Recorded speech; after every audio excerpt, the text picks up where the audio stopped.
आजपासून देशात जीएसटीचे नवे दर लागू, देशात बचत उत्सव सुरू होणार, पंतप्रधान मोदींच्या देशवासियांना शुभेच्छा।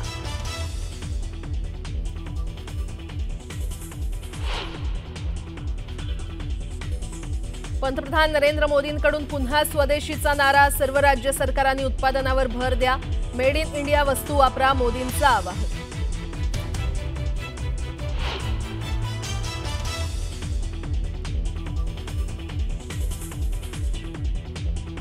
जीएसटी मध्ये कपात हे क्रांतिकारी पाऊल, मुख्यमंत्री फडणवीसांनी मानले पंतप्रधान मोदींचे आभार, आत्मनिर्भर भारताकडे वाटचाल असल्याची फडणवीसांची प्रतिक्रिया।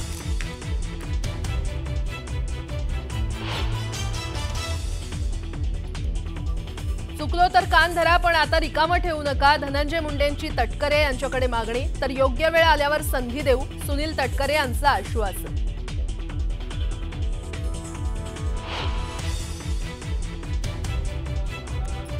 राज्यभरात आजपासून शारदीय नवरात्रोत्सवाला सुरुवात, देवीच्या मंदिरांमध्ये दर्शनासाठी भाविकांची गर्दी, न्यूज 18 लोकमतवर जागर आदिशक्तीचा।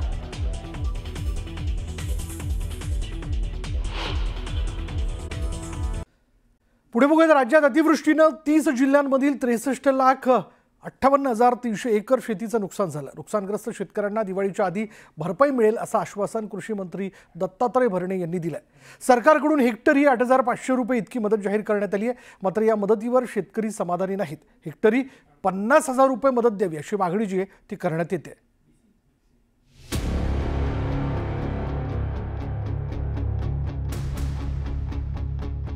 500-550 कोटी रुपये पूर्ण महाराष्ट्रभर जर वाटायचे म्हणलं तर ते एकदम तुटपुंजी मदत आहे आम्हाला।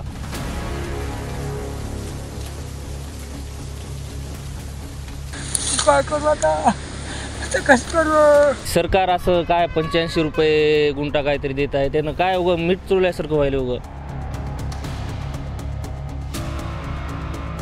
10 विघ्याची पाळी आली आम्हाला ह्या गावाला। गाजरे गेली, सोयाबीन गेली, उडदाची बीज बोंब झाली, काय नाही बाबा। 10 वेळ आता फक्त असं म्हणणं आहे त्यांचं। खूप बोलक्या भावना आहेत त्यांच्या। राज्यातील 36 जिल्ह्यांपैकी 30 जिल्ह्यांमध्ये ओल्या दुष्काळाचं सावट आहे। अतिवृष्टीनं या जिल्ह्यातली पिकं नासली, जमीन खरडून गेली, शेतात आणि शेतकऱ्यांच्या डोळ्यात केवळ पाणी राहिले।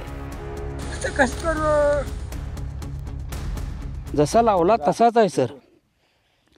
आई घरी आजारी आहे, तिला दवाखान्याला पैसे नाही सर।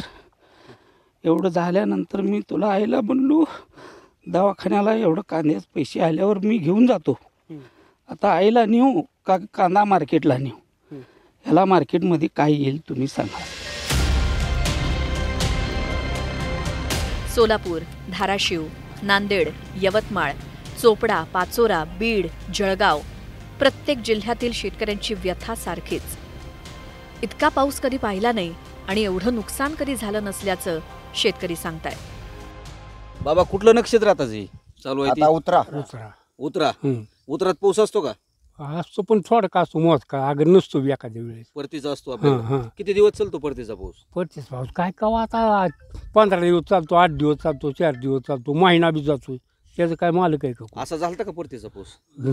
परतीचा पाऊस नाही झाला नाही। अद्रकला बुरशी आणि बुरी लागली, त्यामुळे हे अद्रक येऊ शकत नाही। हिला पाण्याचं प्रमाण जास्त झालंय, हे सगळं गेलं जास्त प्रमाणात पाण्याचं प्रमाण झाल्यामुळे सगळं सोडून गेलंय। हे तुमच्या समोर आहे। राज्यात आतापर्यंत 63,51,520 हेक्टर शेतीचं नुकसान झालंय। अजूनही अनेक ठिकाणी पाऊस सुरूच आहे। सरकारकडून हेक्टरी 8,500 रुपयांची मदत जाहीर करण्यात आली।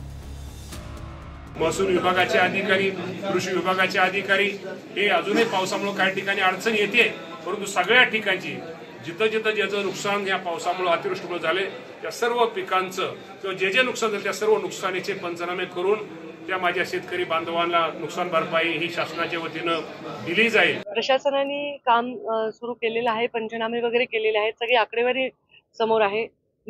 जास्ती मंडलांमध्ये अतिवृष्टी जिथे झाली आहे तिथे तर नुकसान आहेच आहे, पण जिथे अतिवृष्टी नाही दिसत आहे, म्हणजे जास्त पर्जन्यमान दिसत नाही नेहमीपेक्षा, तिथे देखील पिकांचं नुकसान झालेलं असेल अशा ठिकाणचेही नुकसानीचे पंचनामे करून तेही पाठवा, अशा प्रकारच्या सूचना दिलेल्या आहेत. पंचनामे करा.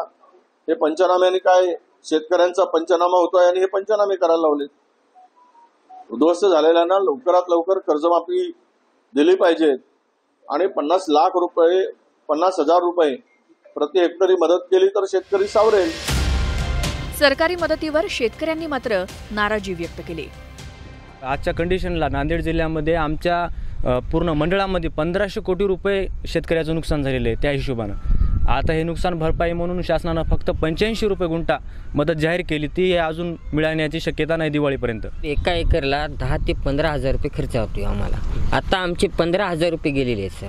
तर आमच्या हाती 1 रुपया लागला नाही आता. आणि सरकार 85 रुपये गुंठा देत आहे. तर 85 रुपये गुंठ्याने धरले तर सर आम्हाला एकरी 3,000 ते 3,000 रुपये येतात. ज्यावेळी तुम्ही निवडणुकीच्या वेळी लाडकी बहिणीला 1,500 रुपये एका महिलेप्रमाणे दिले होते, त्यामध्ये पुरुषाला सुद्धा तुम्ही पैसे दिले, कारण की नियमबाह्य पैसे दिले तुम्ही. तर आम्हाला नियमात असून आम्हाला का पैसे भेटत नाहीत? आम्हाला आमच्या हक्काचे पैसे पाहिजे. आम्ही पीक विमा भरलाय, सगळं केलेलं असतं. दिवाळीच्या आधी भरपाई मिळेल असं आश्वासन कृषी मंत्री भरणेंनी दिलं. मात्र अद्यापही अनेक जिल्ह्यात पंचनामे काही पूर्ण झालेले नाहीत. अजूनही पाऊस पडतोय, अजूनही नुकसान होतंय. अशा परिस्थितीत शेतकऱ्यांची दिवाळी गोड होणार का, असाच प्रश्न उपस्थित होतोय. Bureau report, news 18 Lokmat.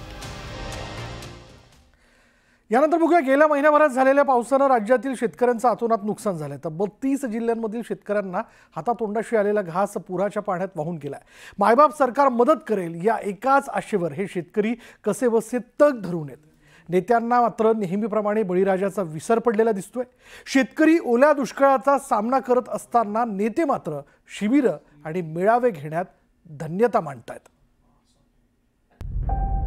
राज्यभरात ओल्या दुष्काळाचं संकट.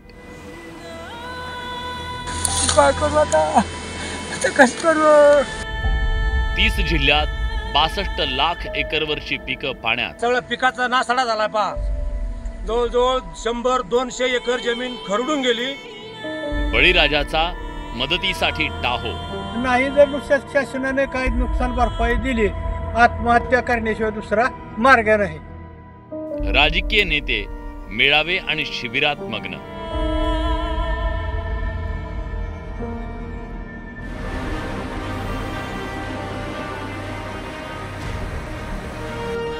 शेतातल्या उभ्या पिकाचा अक्षरशः चिखल झाला. हातातोंडाशी आलेला घास पावसाने हिरावून घेतलाय.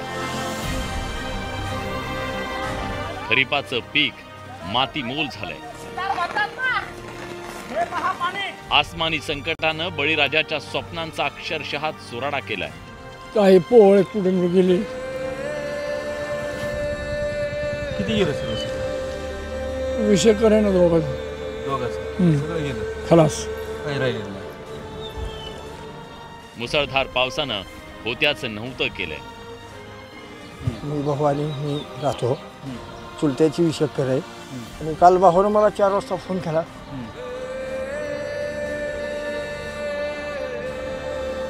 फोन केला काय काय तलाव फुटला म्हणला ना, आपल्या माणसाला वाहून गेलं.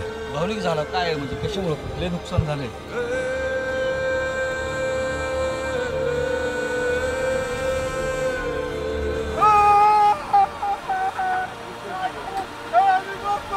शेतकऱ्याच्या डोळ्यात अश्रू दाटलेत. एकीकडे हे चित्र असताना ज्यांच्याकडे बळीराजा मदतीसाठी डोळे लावून बसलाय ते राज्याचे नेते मात्र स्थानिक स्वराज्य संस्थांच्या निवडणुकीच्या तयारीत मशगूल आहेत. सत्ताधारी भाजपचे विजयी मेळावे सुरू आहेत, तर उपमुख्यमंत्री अजित पवार पक्ष कार्यकर्त्यांचं मनोबल वाढवण्यासाठी चिंतन शिबिरात बिझी आहेत. एकनाथ शिंदे पक्ष प्रवेश करून घेण्यात बिझी आहेत, तर ठाकरे बंधूंच्या बैठकांचं सत्र सुरू आहे. काँग्रेसचे ठिकठिकाणी रोजगार मेळावे होत आहेत, तर शरद पवारांच्या राष्ट्रवादीनं शेतकऱ्यांसाठी मेळावा घेतला। बळीराजाचे कैवारी म्हणून घेणारे कोणीही शेतकऱ्यांच्या मदतीसाठी पुढे आलेले नाहीये। राज्यातल्या 36 जिल्ह्यांपैकी 30 जिल्ह्यातल्या 195 तालुक्यात आणि 654 महसूल मंडळामध्ये 62,17,540 एकर शेतीचं मोठं नुकसान झालं। कापूस, सोयाबीन, तूर, मूग, उडीद, मका, ऊस, कांद्यासह भाजीपाला आणि फळांचंही मोठं नुकसान झालं। अतिपाऊस झाल्यामुळे पिकाचं पूर्णपणे नुकसान होऊन मका, सोयाबीन, तूर, उडीद आणि ऊसाचं पूर्ण नुकसान झालंय। तात्काळ सरकारने आर्थिक मदत करावी। 1 महिना झाला सतत पाऊस आहे, सततच्या पावसानं अतोनात नुकसान झालेलं, प्रत्येक शेतकऱ्याला झळ पोचलेली याची। 5 वेळेस गावात महापूर आल्यामुळं जनता त्रस्त झाली, सगळ्या घरोघरी पाणी शिरलं, तरी सध्या एक पीक राहिलेलं नाही। गावातलं काय अन्नधान्य, जनावरं, शेळ्या, जमीनचं तर काय धान तर खरून गेलंच गेलं, पण ही माती सध्या राहिली नाही। व्याजाने पैसे काढून हे पीक उभं केलेलं आहे आणि अख्खं पीक गेल्यामुळे आम्ही करायचं काय? सगळं अख्खं खरडून गेलंय। तुम्हाला सांगतो, दळणवळण सगळं स्टॉप झालेलं आहे। या बाबतीमध्ये संपूर्ण परिस्थितीचा अंदाज हा राज्यातला सगळा घेतला जाईल आणि घेतल्यानंतर राज्याचे मुख्यमंत्री, दोन्ही उपमुख्यमंत्री आणि आमचे मंत्रिमंडळातले सगळे ज्येष्ठ सहकारी म्हणजे त्या बाबतीमध्ये तो विचार करतील। च्या नेतृत्वाखाली गेले 4 दिवस संबंध देशभरातील नेते मराठवाड्यात आलेत, विदर्भात आलेले आहेत, ते दौरे करतायत, पण महाराष्ट्रातील राजकीय नेत्यांना मात्र शेतकऱ्यांची सूत घ्यायला वेळ नाहीये। करावा तेवढा निषेध थोडा आहे। राजकीय नेत्यांनी, विशेषतः सत्ताधाऱ्यांनी अशाच प्रकारे जर शेतकऱ्यांना वाऱ्यावर सोडलं तर त्यांना महाराष्ट्रात फिरता येणार नाही। अशा प्रकारचा संघर्ष शेतकरी पोरांच्या वतीनं सुरू करण्यात येईल। एकीकडे कांद्याचे दर घसरल्यानं संकटात असताना दुसरीकडे मनमाड बाजार समितीत लिलावाच्या ठिकाणी शेड नसल्यानं कांदा भिजून खराब होतो। आधीच कांद्याला भाव नाही, त्यात आहे तो कांदा खराब होत असल्यानं शेतकरी संतप्त।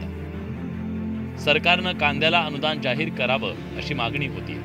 काही ठिकाणी गुजरात राज्यात कांद्यावर अनुदान चालू केलेलं आहे। कांदे विक्रीवर शेतकऱ्यांना अनुदान देत आहेत, तर आपल्याकडे ती पद्धत व्हायला पाहिजे। आम्ही सातत्याने लोकसभेत हा प्रश्न आपले महाराष्ट्रातले जवळपास जे खासदार आहेत, बगरे सर असतील, मी आहे, सुप्रियाताई सुळे आहेत, आम्ही सर्वजण जे कांदा पिकवणाऱ्या भागातले लोकसभेचे सदस्य आहेत, आम्ही सातत्याने ती मागणी मांडतोय की तुम्ही कांद्याच्या बाबत विचार करावा। राज्यात लवकरच निवडणुका होऊ घातल्यात। कुणाला महापालिका जिंकायचे, कुणाला जिल्हा परिषदेवर झेंडा फडकवायचा आहे, कुणी सरपंच व्हायची स्वप्न पाहतंय, मात्र धाय मोकलून रडणाऱ्या बळीराजाला आधार द्यायला कुणाकडे वेळ नाही। मायबाप सरकारनं वाऱ्यावरच सोडल्यानं शेतकऱ्यांनी पाहायचं तरी कुणाकडे हा सवाल उपस्थित होतो। नाही जर शासनाने काही नुकसान भरपाई दिली, आत्महत्या करण्याशिवाय दुसरा मार्ग नाही। Bureau report, news 18 Lokmat.